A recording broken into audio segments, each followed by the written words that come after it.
Hello viewers, অচেতনতার free coaching চ্যানেলে তোমাদের সকলকে স্বাগত জানাই। আজকের ভিডিওতে তোমরা যারা ক্যালকাটা ইউনিভার্সিটিতে বিএ হিস্ট্রি অনার্সে থার্ড সেমিস্টারে পড়ছো, তোমাদের যে এসিসি 3 পেপারটি রয়েছে পপুলার কালচার, এই পেপারটির একটি ইম্পর্টেন্ট প্রশ্ন খেলাধুলোর উপরে ঔপনিবেশিক ভারতের খেলা ও সাম্প্রদায়িকতার সম্পর্ক।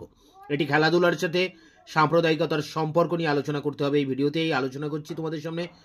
দেখো, ঔপনিবেশিক ভারতে খেলার সঙ্গে সাম্প্রদায়িকতার সম্পর্ক ফুটবল ও ক্রিকেট দুই খেলার সামাজিক ইতিহাসের মধ্যে স্পষ্টভাবে লক্ষ্য করা যায়। ফুটবলের ক্ষেত্রে দেখি 1930 থেকে 40-এর দশকে বাঙালির জাতীয়তাবাদী ক্রীড়া সত্তায় সাম্প্রদায়িকতার মতো লক্ষণ এক অবাঞ্ছিত বিভাজন রেখা সৃষ্টি করে, যা অনেক সময়ই তদানীন্তন সাম্প্রদায়িক রাজনীতির পঙ্কিল আবর্তে সম্পৃক্ত হয়ে সামাজিক সংঘাত ও হিংসার পরিগ্রহ করেছিল। কলকাতা মোহামেডান স্পোর্টিং ক্লাবকে কেন্দ্র করে ক্রীড়াক্ষেত্রে মুসলিম প্রতিনিধিত্বের সূচনা 1887 সালে। তবে মোহামেডান যে প্রথম থেকে সাম্প্রদায়িক চরিত্র প্রকাশ করেছিল এ কথা আদৌ বলা যায় না। 1911 সালে মোহনবাগান শিল্ড বিজয়ের লগ্নে হিন্দু ভাইদের বিজয় উৎসবে মুসলিমরাও যথেষ্ট উৎসাহিত ও স্বতঃস্ফূর্তভাবে সামিল হয়েছিল।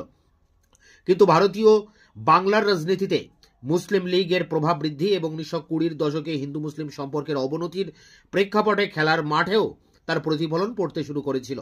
1930-এর দশকে ইংরেজ দলগুলোকে পর্যদস্ত করে পরপর 5 বার মোহামেডান লীগ বিজয় বাংলার ফুটবলের দেশীয় শক্তির চূড়ান্ত স্থায়ী উত্থান ঘোষণা করেছিল। কিন্তু এটা দুর্ভাগ্যজনক, মোহামেডানের এই জয়ে হিন্দু সমাজ ততটা উল্লসিত হয়নি, বরং দু একটা ক্ষেত্রে অন্য বাঙালি হিন্দু দলের বিরুদ্ধে মোহামেডানের জয়কে আদৌ সুনজরে দেখা হতো না। অনেকের মতে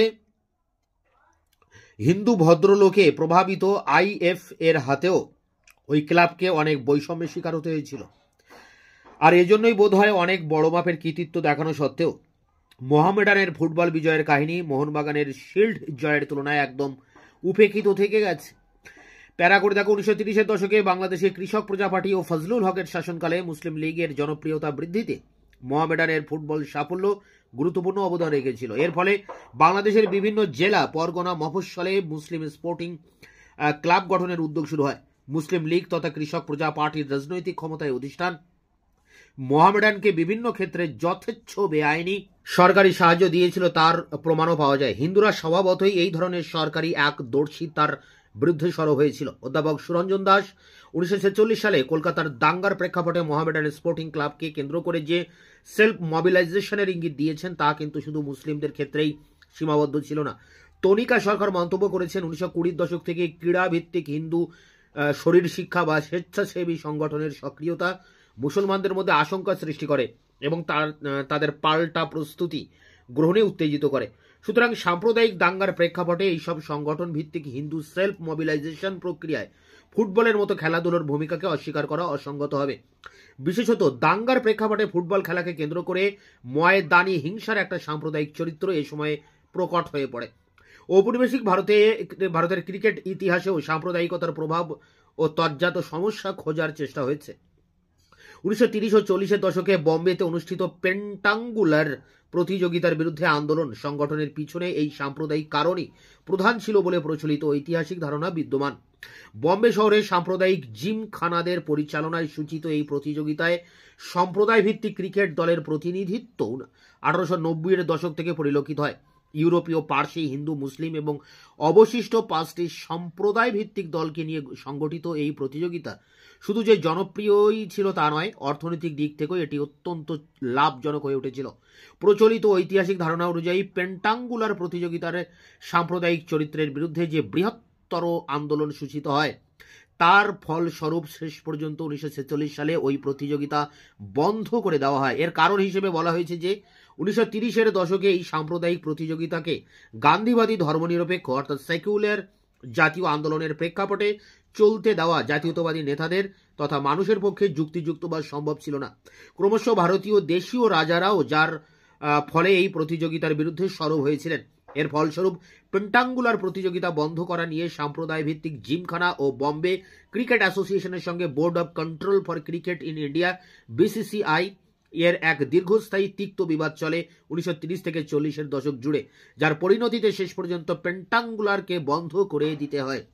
প্যারাগুড়ে অতি সম্প্রতি ক্রিকেট ঐতিহাসিক মহলের এই প্রচলিত ব্যাখ্যাকে অত্যন্ত যৌক্তিকভাবে নতুন তথ্যের আলোকে খণ্ডন করেছেন বরিয়া মজুমদার। তার মতে পেন্টাঙ্গুলার প্রতিযোগিতার সমাপ্তির মূলে এই প্রতিযোগিতার তথাকথিত সাম্প্রদায়িক সংগঠনের বিরুদ্ধে আন্দোলন ছিল একটা অজুহাত মাত্র।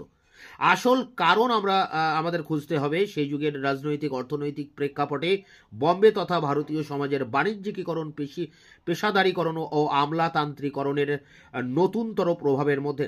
বম্বে শহরে অবসর বিনোদনে পেশাদারী মধ্যবিত্তের সচেতন বিনিয়োগ আর ক্রিকেটকে কেন্দ্র করে এক বাণিজ্যিক সংস্কৃতির বিকাশের প্রেক্ষিতে পেন্টাঙ্গুলার প্রতিযোগিতার বিপুল জনপ্রিয়তাকে সঠিকভাবে ব্যাখ্যা করা যায়। সমসাময়িক গণমাধ্যম তথা সংবাদপত্র পত্রিকায় ক্রিকেটের যথেচ্ছ স্থান দখল এরই প্রমাণস্বরূপ ছিল। আর বাস্তবে পেন্টাঙ্গুলার প্রতিযোগিতা সম্প্রদায় ভিত্তিক হওয়ায় এর জনপ্রিয়তা ও আর্থিক ভিত্তি দুই বেড়ে গিয়েছিল। বরিয়া দেখিয়েছেন সম্প্রদায় ভিত্তিক হলেও পেন্টাঙ্গুলার ম্যাচকে কেন্দ্র করে সাম্প্রদায়িক তিক্ততা সৃষ্টি কিংবা হিংসার উদ্ভব প্রায় ব্যতিক্রমী ঘটনা ছিল। আসলে 1928 সালে স্থাপিত বিসিসিআই 1934 সালে অঞ্চল ভিত্তিক রঞ্জি ট্রফির প্রবর্তন করলে ওই প্রতিযোগিতা পেন্টাঙ্গুলারের বিপুল জনপ্রিয়তার দাপটে একেবারে গুরুত্বহীন হয়ে পড়ে। স্বভাবতই বিসিসিআই এবং তার পরিচালক ও পৃষ্ঠপোষকগণ বম্বে পেন্টাঙ্গুলারের প্রতি তীব্র ঈর্ষাপরায়ণ হয়ে ওঠেন এবং রঞ্জি ট্রফিকে জনপ্রিয় করতে হলে এই প্রতিযোগিতার পরিসমাপ্তি ঘটানোটা আবশ্যক তা উপলব্ধি করে সাম্প্রদায়িকতার বিরুদ্ধে জাতীয়তাবাদী প্রতিবাদের যুক্তিকে ব্যবহার করে তারা পেন্টাঙ্গুলার বিরোধী আন্দোলনে নেমে পড়েন। অথচ প্রায় একই সময়ে বম্বে কংগ্রেস সরকার সাম্প্রদায়িক ভিত্তিতে শহরের স্নানাগার ব্যবহারের সময় নির্ধারণ করে দিলে তার বিরুদ্ধে কিন্তু কোনো প্রতিবাদ হয়নি।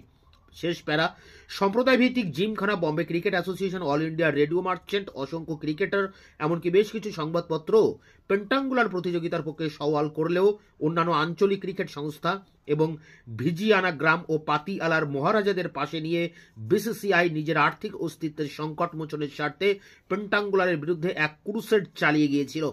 সাম্প্রদায়িকতার ঊর্ধ্বে জাতীয়তাবাদী শক্তি এবং সম্প্রদায় ও গোষ্ঠীভিত্তিক ক্রিকেটের ঊর্ধ্বে আঞ্চলিক প্রতিনিধিত্বে এ ধরনের জাতীয় স্বার্থ রক্ষার দোহাই দিয়ে জনপ্রিয় ও আর্থিক দিক থেকে লাভজনক পেন্টাঙ্গুলার প্রতিযোগিতাকে বন্ধ করা প্রমাণ করে যে 1930 থেকে 40-এর দশক থেকেই ভারতীয় ক্রিকেটের বিবর্তনকে নগরায়ন ও বাণিজ্যিকীকরণের মতো নতুন আর্থসামাজিক শক্তিগুলো নিয়ন্ত্রণ করতে শুরু করেছিল।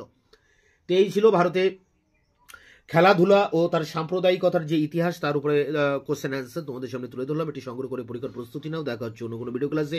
ততক্ষণে চ্যানেলকে তোমরা সাবস্ক্রাইব করে রাখবে, বন্ধুদের কাছে শেয়ার করবে। ভিডিওটি ভালো লাগলে অবশ্যই একটা লাইক দেবে।